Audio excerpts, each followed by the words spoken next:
Hello, my friends. Hi, I'm Om Shakti Tiwari. Good morning to all of you. All of you know, coronavirus is scattered fastly in all direction of world. So you are always stay in home and not come to outward from home. Okay? Save us and our family. I will teach you class 11 physics in this video. What is dimensional and dimensional formula? You know, there are two types of physical quantity. First, fundamental quantity and second, derived quantity. Fundamental quantity are that quantity which cannot be expressed in other quantities, but derived quantities is that quantities which expressed in the terms of fundamental quantities. So fundamental quantities have self dimension because it cannot be represented in the terms of other quantities. Okay? There are 7 types of fundamental quantities. There are 7 types of fundamental quantities: length, mass, time, temperature, electric current, luminous intensity, amount of substance. 1, 2, 3, 4, 5, 6, 7. Length, mass, time has taken from the branch of physics is mechanics. Temperature has taken thermodynamics. Electric current, electromagnetism. Luminous intensity, optics, and amount of substance is taken by nuclear physics. Mechanics, thermodynamics, electromagnetism, optics, and nuclear physics is the branch of physics which gives us fundamental quantities. Okay? Its unit is length, unit is meter, mass unit is kilogram, time unit is second, temperature unit is degree Celsius or Kelvin, and other unit of temperature Riemann, Fahrenheit, Rankine. Electric current unit is ampere, luminous intensity candela, amount of substance unit mole. This is the fundamental units and this is the fundamental quantities. Length, mass, time, temperature, electric current, luminous intensity, amount of substance is the fundamental quantity and it is not expressed. It is not expressed in the terms of other quantity. So it have self dimension. Length dimension is L and dimension always represent with square bracket. Okay, square bracket के साथ इसे represent किया जाता है. तो length का dimension L, मास का dimension M, time का डायमेंशन T. लेंथ, मास, टाइम ये क्वांटिटीज के नेम पे है. ओके, लेंथ, मास, टाइम L, M, T. और ये लास्ट के 3 इलेक्ट्रिक करंट की यूनिट एम्पियर, इसका डायमेंशन A. लुमिनस इंटेंसिटी की यूनिट कैंडेला, इसका dimension CD. Amount of substance की यूनिट मोल, इसका डायमेंशन मोल. बट मोल का जो डायमेंशन है उसमें E नहीं होगा, ध्यान दीजिएगा, E नहीं होगा. अब टेम्परेचर का डायमेंशन क्या होगा? तो टेम्परेचर का डायमेंशन T तो यूज कर नहीं सकते हैं. क्यों नहीं कर सकते? क्योंकि टाइम का डायमेंशन है. तो टेम्परेचर का डायमेंशन होगा क्या? तो टेम्परेचर का डायमेंशन K होगा, के होगा, या ग्रीक वर्ड में आप थीटा भी यूज कर सकते हैं. Greek word theta. ओके, तो K R theta dimension is of temperature. K R theta is the dimension of temperature. Okay,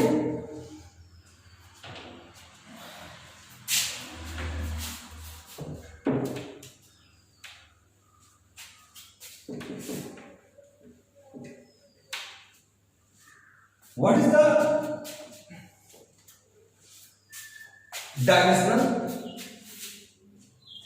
You know, area A equal to length into width area A equal to length into width. And I taught you there are many types of length. You know, length, width, height, thick, radius, diameter, circumference, pitch, wavelength, amplitude. There are many types of there are many types of length. Length dimension is L. Width dimension is L. L1, L1, L1, L1. What is L2? This is not spoken L square. आप इसे L square नहीं पढ़ेंगे, आप इसे L2 पढ़ेंगे। तो area का dimension L2 है। तो इसका मतलब एरिया बनाने में हमें कितनी लेंथ लगती है? 2 लेंथ लगती है। एरिया बनाने में हमें कितनी लेंथ लगती है? 2 लेंथ लगती है। तो अगर एरिया की डायमेंशन पूछी जाए तो एरिया की डायमेंशन 2 है, लेकिन किसके टर्म में? लेंथ के टर्म में। तो डायमेंशन है क्या? जब आप डिराइव्ड क्वांटिटीज को फंडामेंटल क्वांटिटीज के टर्म में रिप्रेजेंट करते हैं तो फंडामेंटल क्वांटिटीज की जो पावर होती है, फंडामेंटल क्वांटिटीज की क्या होती है? जो पावर, उसी पावर को डायमेंशन कहा जाता है। जैसे एरिया की डायमेंशन 2 है, लेकिन किसके टर्म में? लेंथ के टर्म में।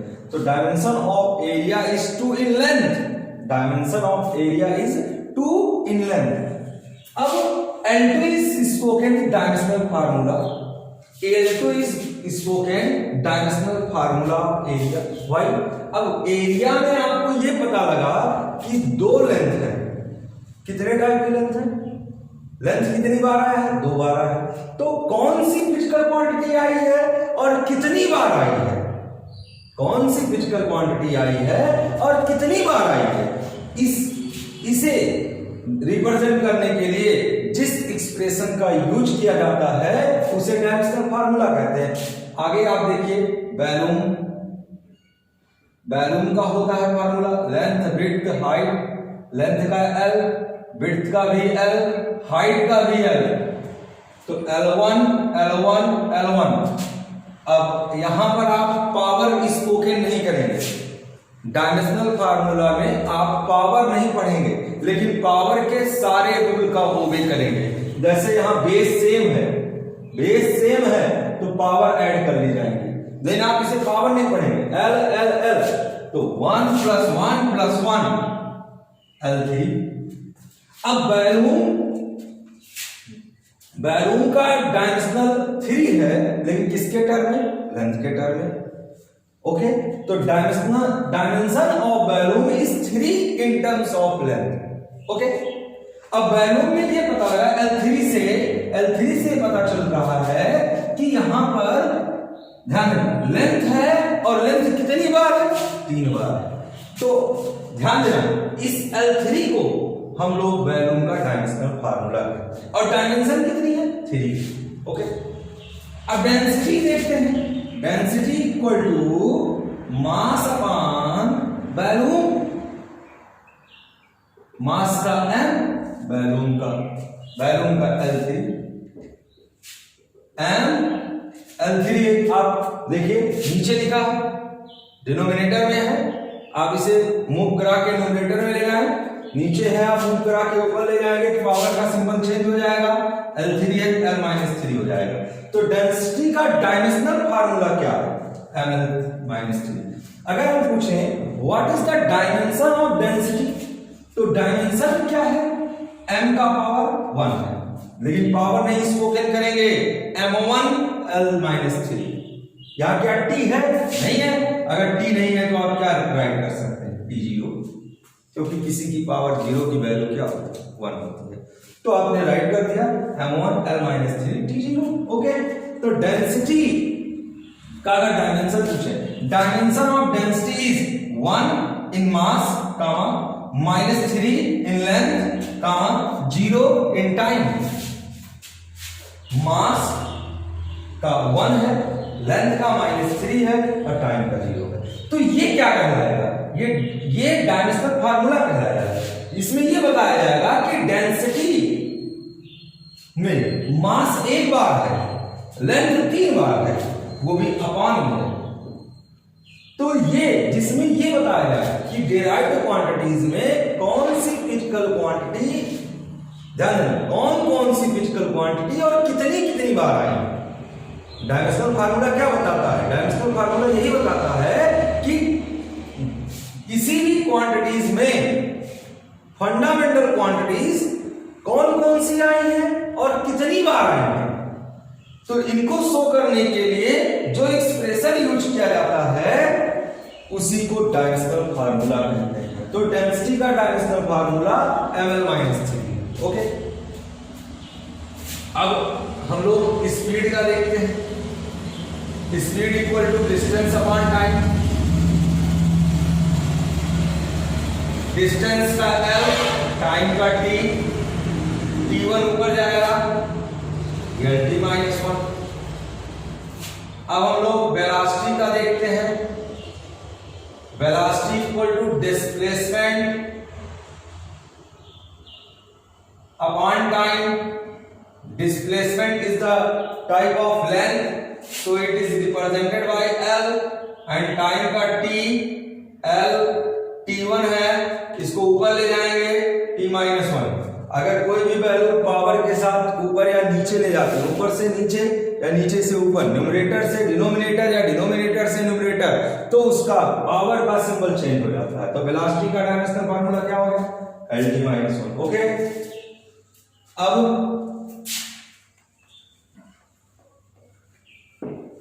फार्मूला अगर आपको याद है फार्मूला, तो आप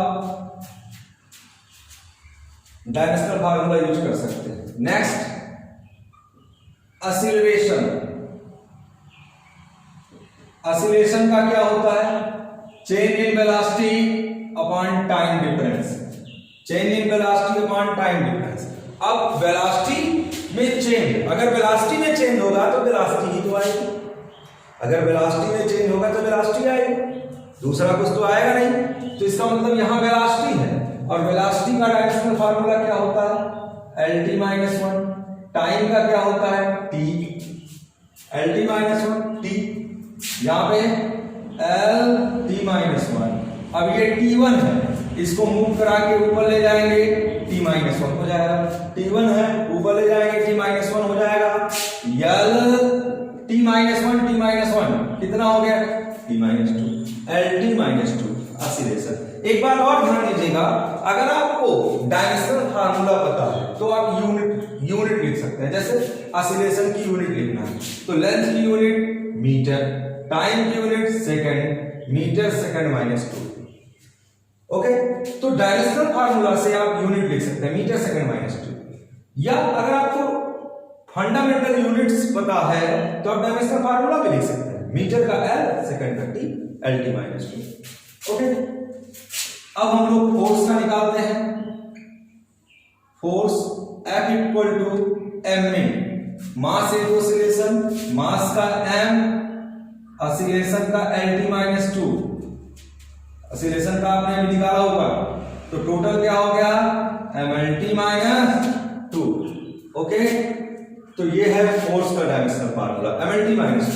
अब अगर हम लोग यूनिट पूछें कि फोर्स की यूनिट क्या होती है, तो फोर्स की unit m for mass, L for length, mass की यूनिट kg, लेंथ की unit metre, d for time, time की unit second, kg metre second -2। And you know SI unit of force is newton, तो newton equal to kg metre second -2। Okay, newton is equivalent to kg metre second -2। Okay, force की आ गई। अब हम लोग work का निकालेंगे। Work equal to force into displacement. Force का Lt-2 और डिस्प्लेसमेंट का L1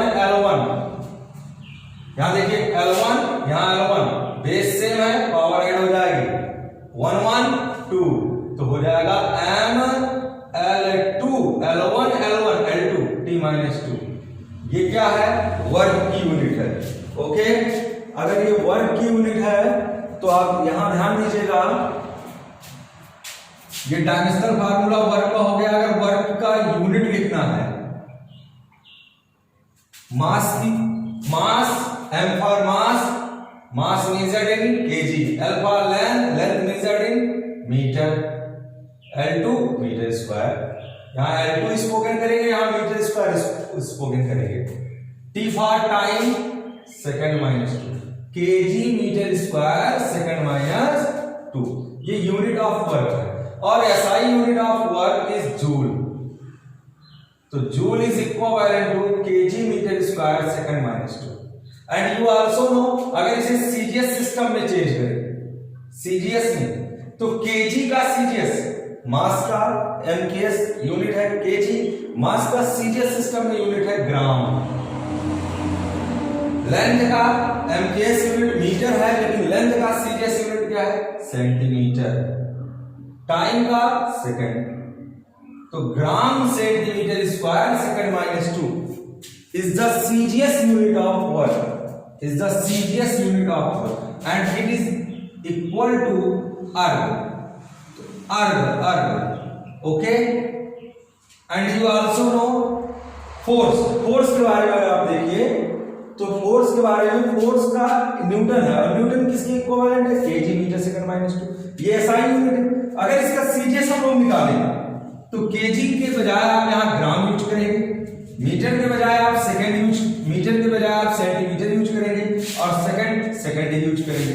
तो gram centimetre second minus 2, gram centimetre second minus 2, ये हो जाएगा आपका डाइन। और आप याद रखिएगा, dyne is the CGS unit of force and newton is the SI unit और MKS unit of force, Joule is the MKS unit of work, and also erg is the CGS unit of work. Okay? तो dimensional formula आप निकालिए इससे। Next dimensional formula power, यहां थोड़ा सा और study कर लीजिए पहले 1 मिनट, पावर से पहले वर्क का डायमेंशनल फार्मूला आपने क्या फाइंड किया? वर्क का डायमेंशनल फार्मूला आपने फाइंड किया mL2T minus 2। ओके, अब आप यहां से वर्क से पहले आप निकालिए यहां टार्क को बोलते हैं moment of force, moment of force or torque,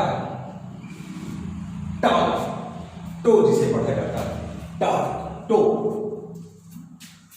torque equal to force into distance, force का mLT माइनस 2 और डिस्टेंस का L, फिर वही कहानी L1 L1 L2 mL2T minus 2, torque का आ गया।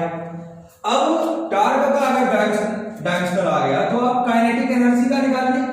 काइनेटिक एनर्जी का फॉर्मूला होता है हाफ mv स्क्वायर,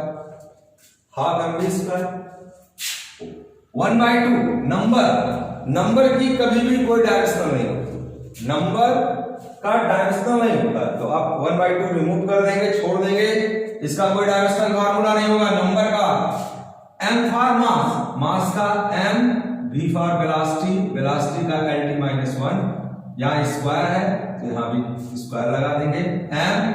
अब यहाँ जो स्क्वायर होल स्क्वायर है, ये दोनों पावर में मल्टीपल होगा, L1 से भी माइनस 1 से भी, 2 1 जा 2 L2 2, और माइनस 1 का 2 से माइनस 2, तो काइनेटिक एनर्जी का भी डायमेंशनल फार्मूला क्या होगा? mL2T minus 2।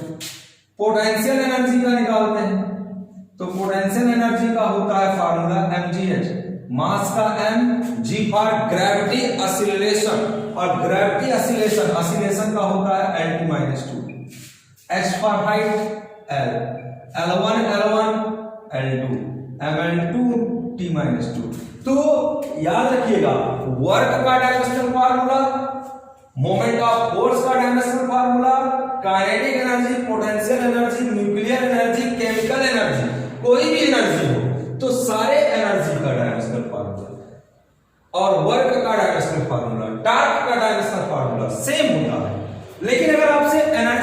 डेंसिटी का डायमेंशनल फार्मूला पूछ ले। What is the dimensional formula of energy density? Energy density का पूछ ले तो एनर्जी डेंसिटी का फार्मूला, तो density equal to mass upon volume. You know density equal to mass upon volume, तो energy density equal to energy upon volume. What is energy density? Energy in per unit volume is called energy density. Energy in per unit volume, unit volume की जो energy होती है, unit volume की total energy नहीं, unit volume की energy को energy density कहते हैं। एनर्जी का formula, dimensional formula mL2T-2, volume का dimensional formula L3 mL2T-2, L3 आप ऊपर ले जाएंगे L-3, तो यहां M3 और 2 -3 और +2 क्या हो जाएगा? -1 mL-1T-2, ये आपका वर्क का आ गया। अब आप पावर का निकालिए।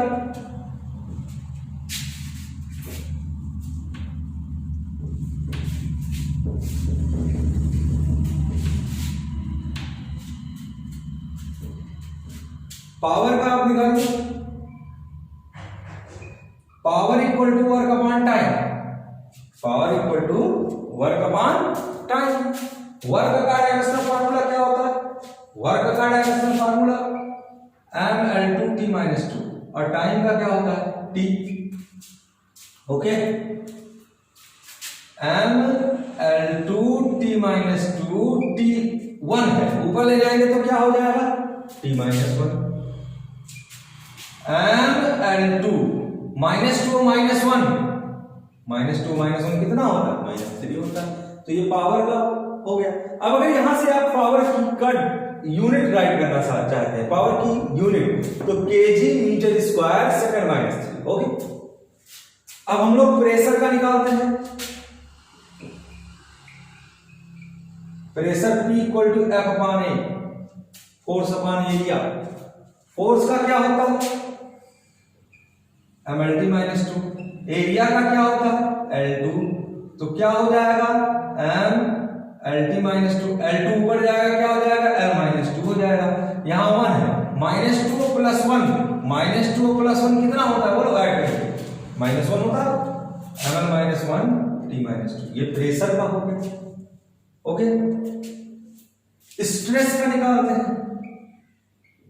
स्ट्रेस का भी फार्मूला होता है F/A, तो इसका भी हो जाएगा mL-1T-2।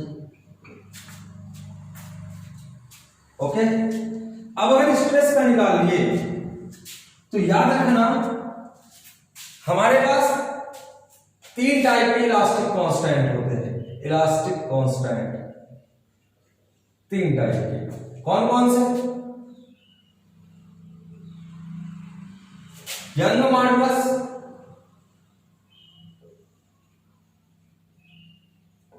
बल्क मॉडुलस और मॉडुलस ऑफ रिजिडिटी। ये इंपॉर्टेंट है, मॉडुलस ऑफ रिजिडिटी, इसका डायमेंशनल पार्ट पूछा जाता है। ठीक है, मॉडुलस ऑफ रिजिडिटी ये इंपॉर्टेंट है, इसका डायमेंशनल फार्मूला आपसे पूछा जाएगा। तो अगर आपसे पूछा जाए कि यंग मॉडुलस, बल्क मॉडुलस या मॉडुलस ऑफ रिजिडिटी का डायमेंशनल फार्मूला क्या होगा, तो जो डायमेंशनल फार्मूला स्ट्रेस का होता है, जो भी स्ट्रेस और प्रेशर का जो है, दोनों का सेम है ना, स्ट्रेस और प्रेशर, वही इन तीनों का भी होता है। इन तीनों का भी क्या होता है? mL-1T-2।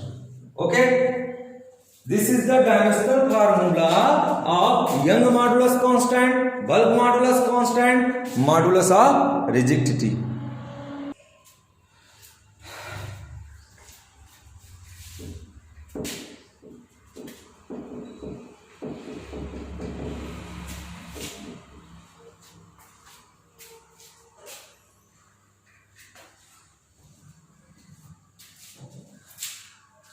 Next is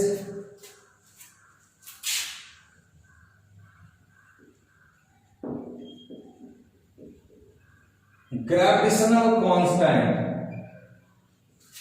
Gravity constant, gravity constant small ji,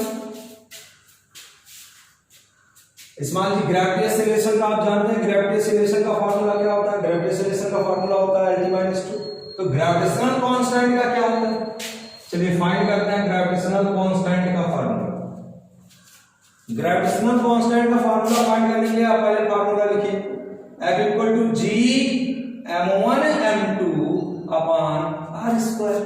okay, अब अगर इतना हो गया तो r² क्रॉस में कहां? ऊपर, और m1 m2 क्रॉस में कहां? नीचे। तो G = क्या हो जाएगा? F × r² upon m1 × m2। Okay, तो फोर्स का निकालते हैं। फोर्स का mLT - 2 आपने निकाला है फोर्स का। डिस्टेंस का L होता है, यहां स्क्वायर है, यहां भी 2 पावर लगाएंगे L2। m1 means mass m and also m2 means mass m। Okay, तो एक m से एक m कैंसिल हो जाएगा, एक m आपका रह जाएगा। यहां m की पावर 1 है, तो ये m की पावर 1 अगर ऊपर जाएगा तो m की पावर क्या हो जाएगा? -1। लेकिन स्पोकन नहीं करना, m - 1। ओके, यहां 1 है, L1 L2 L3 और T - 2। यहां से आप यूनिट भी लिख सकते हैं। Gravitational constant unit kg - 1 metre power 3 second power -2। kg की पावर -1 मीटर की पावर 3 सेकंड की पावर -2। ओके, अगर मैं आपसे पूछूं फ्रीक्वेंसी की यूनिट क्या होगी, तो आपको फार्मूले पता होने चाहिए। अब फ्रीक्वेंसी की यूनिट निकालने के लिए आपके पास तो फ्रीक्वेंसी को कहीं ध्यान देना, फ्रीक्वेंसी का सिंबल चेंज होता है। फ्रीक्वेंसी को n से, न्यू से, f से डिनोट करते हैं। फ्रीक्वेंसी को अलग अलग टर्म में, जैसे हम लोग ऑप्टिक्स वगैरह पढ़ते हैं तो वहां न्यू, ऑप्टिक्स या मॉडर्न फिजिक्स में न्यू यूज किया गया है। इलेक्ट्रिक मैग्नेटिक यूनिट में यफ यूज किया गया है। और मैकेनिक्स के टर्म में मोशन या रेस्ट कंडीशन ऑफ ऑब्जेक्ट, पूरे मैकेनिज्म में, ठीक, पूरे मैकेनिज्म में एन यूज किया गया है। तो फ्रीक्वेंसी के कई सिंबल होते हैं। ओके, फ्रीक्वेंसी का एक टर्म है याद रखने के लिए, frequency into time period equal to 1। Frequency into time period equal to 1। अगर नहीं याद होता है तो फट्टू नंबर 1, फट्टू मतलब f इनटू 2 इक्वल टू 1, फट्टू नंबर 1। Frequency into time period equal to 1, तो frequency equal to 1 upon time period. 1 upon time का t ऊपर जाएगा t - 1। तो फ्रीक्वेंसी की यूनिट क्या आ गई? t - 1। फ्रीक्वेंसी की यूनिट, फ्रीक्वेंसी का डायमेंशनल फार्मूला क्या आ गया? t - 1। या यूनिट अगर लिखना चाहते हैं तो फ्रीक्वेंसी की कई यूनिट होती है, सेकंड -1, या इसी को आप हर्ट्ज लिखते हैं, क्योंकि फ्रीक्वेंसी के बारे में हेनरी एडोल्फ हर्ट्ज ने बताया था। तो हर्ट्ज साइंटिस्ट के नेम पे है, hz। या इसकी और भी यूनिट है, साइकिल पर सेकेंड, रिवॉल्यूशन पर सेकेंड, काफी यूनिट इसकी है, ठीक है, फ्रीक्वेंसी की। लेकिन फ्रीक्वेंसी का डायमेंशनल फार्मूला एक ही है, t - 1। अब हम लोग निकालते हैं प्लैंक कांस्टेंट का, प्लैंक कांस्टेंट का dimensional formula. Okay, Max Planck एक साइंटिस्ट थे, उन्हीं के base equal to h nu, equal to h nu is the frequency, nu जो है फ्रीक्वेंसी, h क्या है? प्लैंक कांस्टेंट, e क्या है? एनर्जी है। तो h इक्वल टू क्या हो जाएगा? e upon v, energy upon frequency. और एनर्जी का dimensional formula ml2 t - 2, frequency का dimensional formula t - 1, ml2 t - 2, t - 1 ऊपर जाएगा तो क्या हो जाएगा? +1 हो जाएगा।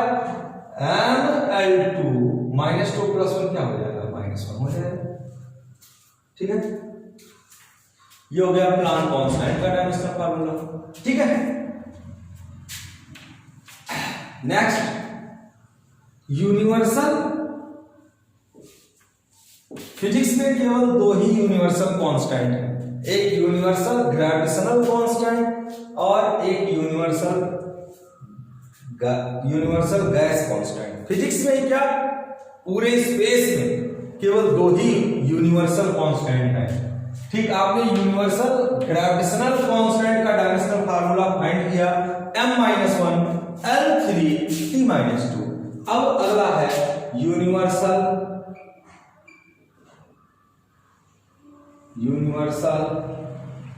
Gas constant.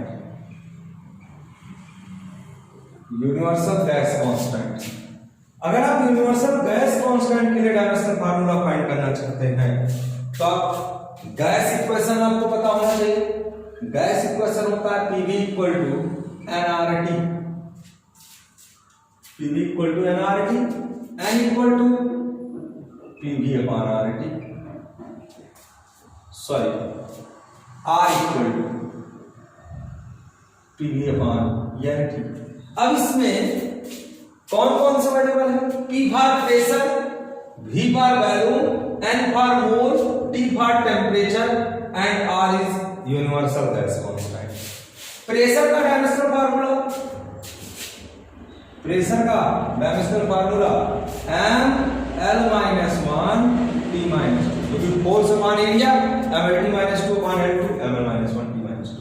बैलून का L3, N for number of moles, मोल का MOL mole, T for temperature, अब टेम्परेचर का डायमेंशनल फार्मूला आप चाहे थीटा यूज करिए चाहे आप केल्विन यूज करिए, के थीटा या के, T के प्लेस पे चाहे आप थीटा यूज करिए चाहे आप के यूज करिए। अब देखिए M L3 और -1, 3 और -1 L है ना दोनों पे, तो यहाँ 3 और -1 ऐड करेंगे 2 हो जाएगा ML2 T-2, ML2 T-2, के ऊपर जाएगा K-1, मोल ऊपर जाएगा मोल -1। This is the dimensional formula of universal gas constant. Okay, next coefficient of thermal conductivity, coefficient of thermal conductivity. Thermal conductivity का क्या होता? Q इक्वल टू, फार्मूला याद रखना पड़ेगा आपको, Ka del theta T upon L। Q is the thermal energy, Q आपका thermal energy है, K आपका कोएफिशिएंट ऑफ थर्मल कंडक्टिविटी है, A फॉर एरिया और डेल थीटा आपका टेम्परेचर डिफरेंस है, T आपका टाइम है और L आपका लेंथ है।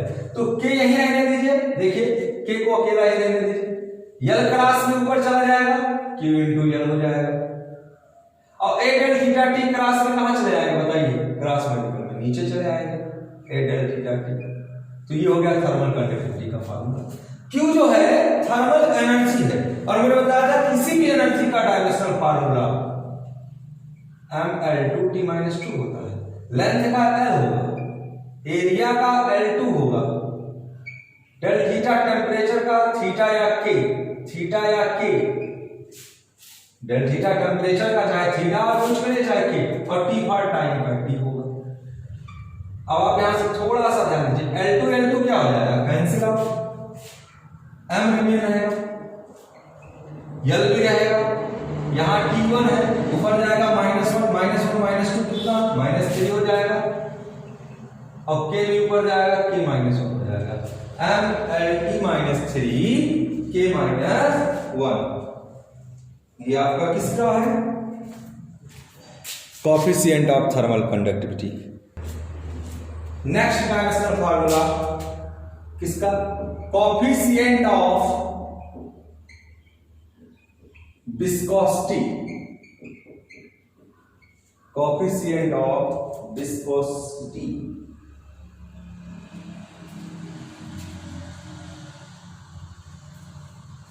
अब कोएफिशिएंट ऑफ विस्कोसिटी का कैसे निकालेंगे?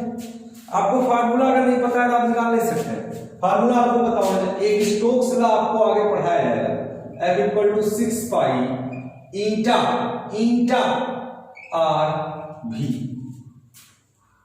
ये ईटा आपका कोएफिशिएंट ऑफ विस्कोसिटी है, आर आपका रेडियस है, बी आपका स्पीड है, वेलोसिटी।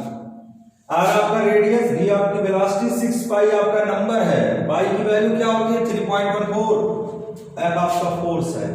तो eta equal to F upon 6 pi R v. Force का dimensional formula mlt minus 2। 6 pi number है, नंबर का डायमेंशनल फार्मूला नहीं होता है। आर फॉर रेडियस, रेडियस का L, v for velocity, velocity का lt माइनस 1। देखो एम, एक एल आपका कैंसिल हो जाएगा, ओके, तो यहां mt माइनस 2 हो जाएगा, एल ऊपर जाएगा एल माइनस 1, टी माइनस 1 ऊपर जाएगा, टी प्लस 1 हो जाएगा, एल 1 है ऊपर जाएगा माइनस 1, टी माइनस 1 जाएगा तो टी प्लस 1 हो जाएगा, सिंबल चेंज हो जाएगा ना, M L minus 1, minus 2 plus 1 क्या हो जाएगा माइनस 1 हो जाएगा। ये कोएफिशिएंट ऑफ विस्कोसिटी, ठीक है। अब फोर्स कांस्टेंट का क्या हो जाएगा, फोर्स कांस्टेंट आपको आगे पढ़ाए जाएंगे चैप्टर में, F equal to minus K X, K equal to minus का अपान एक्स। फोर्स के का मतलब कांस्टेंट, फोर्स कांस्टेंट, और एक्स आपका डिस्प्लेसमेंट है, तो force constant equal to force upon displacement, force का mlt माइनस 2, फोर्स का mlt माइनस 2, डिस्प्लेसमेंट का L cancel, mt minus 2। Same surface tension का होता है, सरफेस टेंशन का देखिए, सरफेस टेंशन का क्या होगा, सरफेस टेंशन का भी होता है यही F upon L, surface tension T equal to F upon L, force का mlt माइनस 2, L का L, mlt minus 2 upon L, तो mt माइनस 2। ये सरफेस टेंशन का हो गया डायमेंशन फार्मूला, ठीक है बेटा।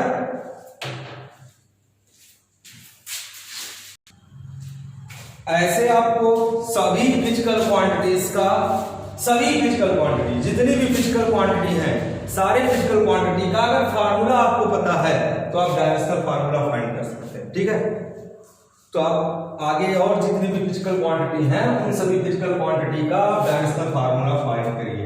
आइए देखिए कुछ ऐसे भी फिजिकल क्वांटिटी हैं जिनके डायमेंशन ही नहीं होते, डायमेंशनल फार्मूला ही नहीं होता, जैसे angle, angle equal to arc upon radius, arc upon radius. Arc एक टाइप का लेंथ है और रेडियस भी लेंथ है, तो लेंथ लेंथ कैंसिल, कुछ नहीं बचा, तो आप लिख सकते हैं L0, कुछ नहीं बचा, L0 1 आया ना, तो 1 को क्या लिखोगे L0। एंगल का कोई डायमेंशन नहीं होता, या आप इसको ऐसे भी लिख सकते हैं M0 L0 T0, कोई डायमेंशन नहीं है एंगल का। सॉलिड एंगल, सॉलिड एंगल का, सॉलिड एंगल देखिए ये एंगल 2D होता है और ये एंगल 3D में बनता है, ठीक है। सॉलिड एंगल का क्या फार्मूला होता है, del A upon R square, area upon distance square, area का L2 और डिस्टेंस का भी L2, कैंसिल आउट L0। आप देख सकते हैं M0 L0 T0, इनका कोई डायमेंशन ही नहीं होता। रिलेटिव डेंसिटी,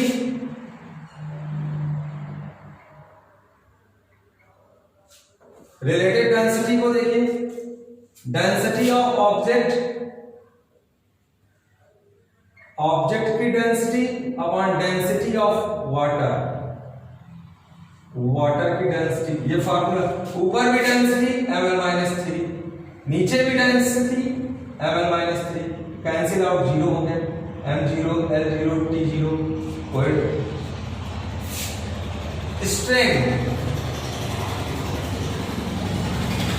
स्ट्रेन का होता है change in length upon original length, change in length L upon original length L, cancel out L0, मतलब M0 L0 T0, इसका भी कोई डायमेंशन नहीं होता।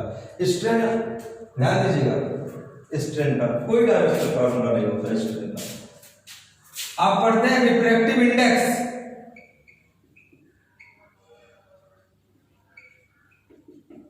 यानी equal to c upon v, speed of light upon in air और vacuum medium or free space, speed of light in air और vacuum medium or free space, speed of light in the given medium. तो दोनों तरफ speed है, ऊपर भी -1 नीचे भी -1, कैंसिल आउट, कोई डायमेंशनल नहीं होगा, कोई डायमेंशनल फार्मूला नहीं होगा। परमिटिविटी का डायमेंशनल फार्मूला होता है, लेकिन वहीं परमिटिविटी के साथ क्या यूज किया जाता है, डाइलेक्ट्रिक कांस्टेंट। डाइलेक्ट्रिक कांस्टेंट दो फोर्स का रेशियो होता है, डाइलेक्ट्रिक कांस्टेंट, इसका भी कोई डायमेंशनल फार्मूला नहीं होता, m0 l0 t0। तो कुछ ऐसे भी फिजिकल क्वांटिटी हैं जिनका डायमेंशनल फार्मूला नहीं होता। एक सबसे इंपॉर्टेंट बात, अगर आपको डायमेंशनल फार्मूला पता है तो आप यूनिट लिख सकते हैं, और अगर यूनिट पता है तो आप डायमेंशनल फार्मूला लिख सकते हैं। किसी भी फिजिकल क्वांटिटीज की अलग अलग सिस्टम में, इंपॉर्टेंट बात, किसी भी फिजिकल क्वांटिटीज की अलग अलग सिस्टम में यूनिट अलग अलग होती है, लेकिन डायमेंशनल फार्मूला एक ही होता है, ठीक है। और डायमेंशनल फार्मूला है क्या, डायमेंशनल फार्मूला केवल ये एक्सप्रेस करता है, ये शो करता है कि दी गई फिजिकल क्वांटिटी में, ध्यान देना, दी गई फिजिकल क्वांटिटी में कौन सी फंडामेंटल क्वांटिटी कितनी बार आई। डायमेंशनल फार्मूला केवल यही शो करता है कि दी गई फिजिकल क्वांटिटी में कौन सी फंडामेंटल क्वांटिटीज कितनी बार आई है। और डायमेंशन क्या है, फंडामेंटल यूनिट्स या फंडामेंटल क्वांटिटीज के ऊपर लगाई गई जो पावर होती है उसी को हम लोग डायमेंशन कहते हैं। ओके, अब आप लोग डायमेंशनल फार्मूला फाइंड करिएगा। इसका एप्लीकेशन, 4 एप्लीकेशन है, चारों एप्लीकेशन और इसके जितने भी न्यूमेरिकल हैं आपको अगले वीडियो में कराए जाएंगे। Okay, thank you. अगर आपको वीडियो अच्छा लगा हो तो शेयर और सब्सक्राइब जरूर करें। Thank you.